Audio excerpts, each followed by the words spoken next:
in a city consists of fixed charges together with the charge for the distance covered. For a distance of 10 km, the charge paid is ₹105. यहीं पर समझते हैं। यहाँ पर आपको fix charges को late करना है X rupees and charges per kilometre को लेट कर लिया हमने Y रुपीस, क्योंकि चैप्टर है लीनियर इक्वेशन है 2 वेरिएबल, तो आपको 2 वेरिएबल लेट करना है। फर्स्ट केस है for distance 10 kilometre he has paid 105। तो कैसे बनी equation? X fix charges plus पर किलोमीटर आप Y रुपीस दे रहे हैं, तो 10 किलोमीटर के हो गए 10 into Y 10Y and their sum और टोटल इज 105। सेकंड वाला है फॉर डिस्टेंस 15 किलोमीटर ही पेड ₹155, जिसे हम इक्वेशन में कन्वर्ट करेंगे। X फिक्स चार्जेस फिक्स्ड है प्लस 15 पर किलोमीटर आपका है, तो 15Y, तो पर किलोमीटर आपको Y रुपीस देने हैं, तो 15 किलोमीटर के लिए आपके पास हो गए 15Y। अब आपके पास 2 इक्वेशन हो चुकी है, इसे हम करेंगे सब्स्टिट्यूशन मेथड से। तो आप इक्वेशन 1 से you can find the value of X 105 minus का 10Y। आपने इक्वेशन 1 की जो वैल्यू है इसे सब्स्टिट्यूट कर देना है इक्वेशन 2 में। तो हम लिखेंगे substitute value of equation 1 in equation 2। तो इसमें कैसे रखेंगे? X plus 15Y 155। X में रखिए आपने value minus 10Y 15Y 155। 10Y और 15 का subtraction 5Y 155 minus 105 gives you 50 and 5 से आपने कर दिया डिवाइड, तो आपका Y 10 आ गया, यानी कि पर किलोमीटर का जो चार्ज है वो आपका 10 रुपीज है, तो Y हमारा आ गया 10 रुपीज। अब हमें X निकालना है, इक्वेशन 1 में ही इसे सब्स्टिट्यूट कर देते हैं, तो आपका आंसर आ जाएगा 105 10 multiply by 10 105 minus 100 gives you 5।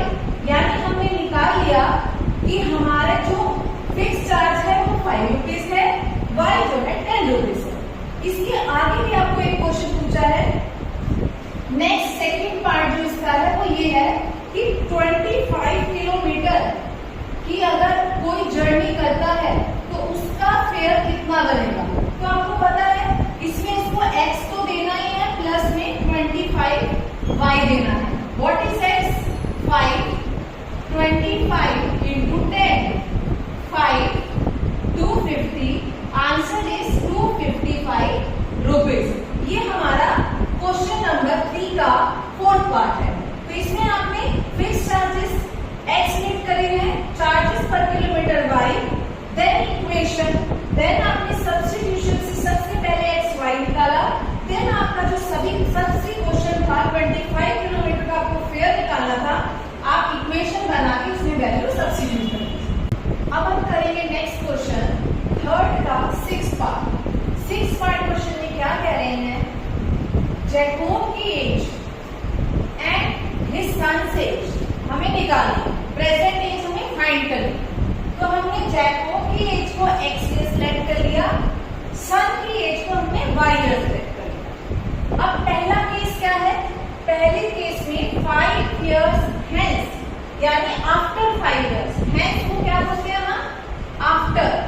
तो आफ्टर 5 years जैकोब की एज इज 3 times सन्स की एज। तो इसका पहला स्टेटमेंट कन्वर्ट करते हैं इक्वेशन में। तो पहली इक्वेशन क्या है? जैकोब की एज आफ्टर 5 years कितनी हो जाएगी? अगर प्रेजेंट X है X प्लस 5 एंड उसकी सन की एज कितनी हो जाएगी? Y plus 5 years। अब इसका इक्वेशन कन्वर्ट करना है अकॉर्डिंग टू क्वेश्चन। जैकोब की age after 5 years which is X plus 5 3 times आपकी Y प्लस 5 years। तो आपकी पहली इक्वेशन सेट हो गई। इसे सिंप्लीफाई करते हैं, x plus 5 3y plus 50 3y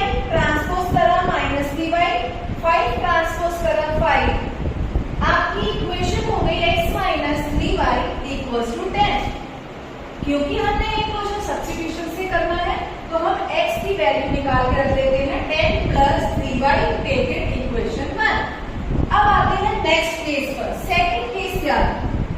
5 years ago, यानी कि अगर आज जैकोब x years का है तो 5 years ago he was x minus 5 and his son was y minus 5.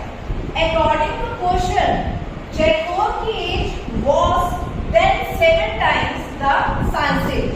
इसे सिंप्लीफाई करते हैं x minus 5 7y minus 35. अब आप इसको सिंप्लीफाई कर लीजिए और x minus 7y minus 35 plus 5 which is simplified to x minus 7y minus 30. ये हमारी इक्वेशन 2 होगी। अब हमने क्या करना है? इक्वेशन 1 में हमने x की वैल्यू निकाल रखी है, आपने उसको सब्स्टिट्यूट करना है 2। तो हम क्या लिखेंगे? Substitute value of equation 1 in equation 2। तो अब x की वैल्यू क्या रखेंगे? 10 plus 3y minus 7y minus 30। तो यहाँ पर आपका आंसर आ जाएगा 10 माइनस 4y माइनस 30। 4y को ट्रांसपोज करते हैं और 30 को इधर ले आते हैं।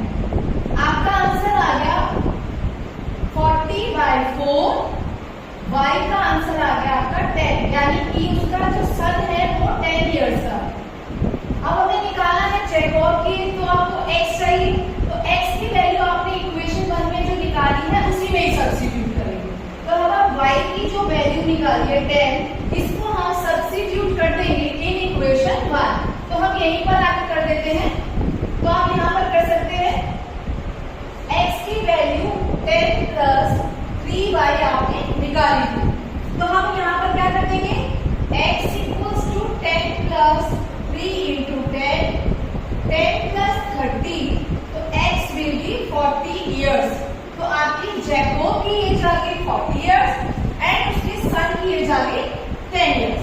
तो आपको ध्यान रखना है कि एज के क्वेश्चंस, रेक्टेंगल्स, लेंथ ब्रेथ के क्वेश्चन कभी भी नेगेटिव नहीं आते। तो अगर गलती से भी आंसर नेगेटिव आ रहा है तो चेक जरूर करिए कि ages can not be negative. और आंसर लिखना नहीं भूलेंगे, लास्ट में स्टेट करेंगे so Jacob's age is 40 years and son's age is 10 years. तो this is the key to get the good marks. करेंगे थर्ड क्वेश्चन का 5th पार्ट। इसमें आपको फ्रैक्शन का क्वेश्चन है, आपने लेट करना है numerator x, denominator y. So fraction will be numerator upon denominator and here x upon y. जब भी आप फ्रैक्शन का क्वेश्चन करें तो आप पहले इतना क्वेश्चन करके रख लें, ठीक है? उसके बाद आप क्वेश्चन की रीडिंग करेंगे। तो फर्स्ट केस में क्या कहते हैं? अगर हमने 2 ऐड कर दिया है बोथ न्यूमरेटर एंड डिनोमिनेटर, तो आपके पास फ्रैक्शन होगा, आप तभी ऐड कर पाएंगे। तो फ्रैक्शन को रेडी रखिए। फ्रैक्शन में आपने 2 प्लस एंड नीचे भी 2 प्लस करा, आपका फ्रैक्शन 9/11। देन आपको इसको इक्वेशन के लिए क्रॉस मल्टीप्लिकेशन मेथड करेंगे। x plus 2 9 y plus 2 solve करिए। 11x 22 9y 18, 11x minus 9y 18 minus 22। तो यू हैव इक्वेशन 1। तो ये आपकी इक्वेशन आपकी 1 बन गई। सेकंड केस पर आते हैं, इसमें भी आप ट्रांसपोजिंग क्रॉस मल्टीप्लिकेशन करेंगे। तो 6x प्लस 3 5y प्लस 3 करेंगे डिस्ट्रीब्यूटेड। 6x 18 5y 15 माइनस का 5y 15 minus 18, you have minus का 3। तो आपके पास 2 इक्वेशन बनी। आपने देखा होगा मैंने अभी x की वैल्यू नहीं निकाला। पहले वाले क्वेश्चंस में आपका x के आगे का कोफिशिएंट 1 था, तो इजी था, हमने उसी समय निकाल के रख लिया। पर ऐसे क्वेश्चंस जिसमें आपका x और y दोनों के आगे कोफिशिएंट्स हैं, तो हम इसमें दूसरी की वेट करते हैं कि कौन सी इक्वेशन से वैल्यू निकालना निकाल सकते हैं। तो मैं आज सेकंड वाले से निकालती हूँ।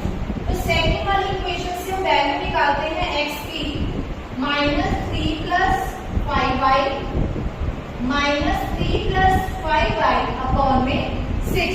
तो ये मेरी इक्वेशन 2 की वैल्यू हो। तो अब हम यहाँ पर क्या लिखेंगे, सब्स्टिट्यूट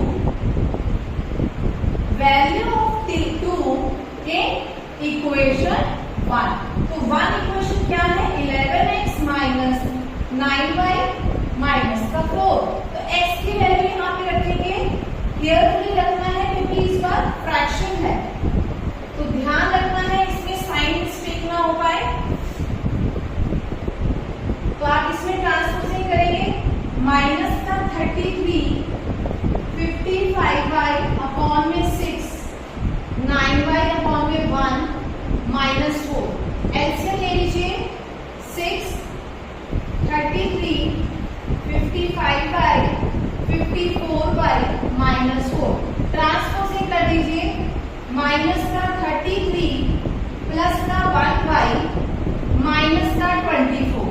अब यहां से आपने y की वैल्यू निकालनी है। तो आपकी y की वैल्यू क्या निकलेगी, y = -24 प्लस 33। तो आप इसमें से माइनस कर लेंगे तो आपके पास आंसर आ जाएगा 9। तो आपका जो डिनोमिनेटर है वो निकल गया 9। तो अब आपको x निकालना है, तो x के लिए आप सब्स्टिट्यूट कर दीजिए अपनी वैल्यू इक्वेशन 2 में। x के लिए -3 5 × 9 अपॉन 6। तो आपका आंसर आ जाएगा -3 + 45 अपॉन 6 42 अपॉन 6 7। x आ गया है आपके पास 7 एंड y आ गया है 9। तो हमें पता है हमारा फ्रैक्शन का जो फॉर्म है वो ये है, तो आपको आंसर फ्रैक्शन में देना। तो आपका फ्रैक्शन जो है वो क्या है, 7/9 है। तो आपने इसको ध्यान से समझना है, न्यूमरेटर और डिनोमिनेटर का जब भी आपके पास वर्ड प्रॉब्लम आए तो आपने पहले इतना पार्ट करके रख लेना है। तो आपने let the numerator be x, denominator be y, fraction आपको ले लेना है x/y। देन आपको केस रीडिंग करनी है, 2 इक्वेशन आपकी क्रिएट हो जाएगी। तो जो सी भी इक्वेशन से आप किसी भी एक वेरिएबल की वैल्यू निकालकर सब्स्टिट्यूट कर देंगे। सब्स्टिट्यूशन के बाद you get value of y, then substitute in equation 2 you get x, then answer हमेशा आपको इस तरह से देना है। तो this is our answer. Hope ये तीनों वर्ड प्रॉब्लम आपको क्लियर हो गई होगी। इसको खुद से करके देखिएगा और जो भी डाउट हो वो आप चैट में लिख सकते हैं। Thank you.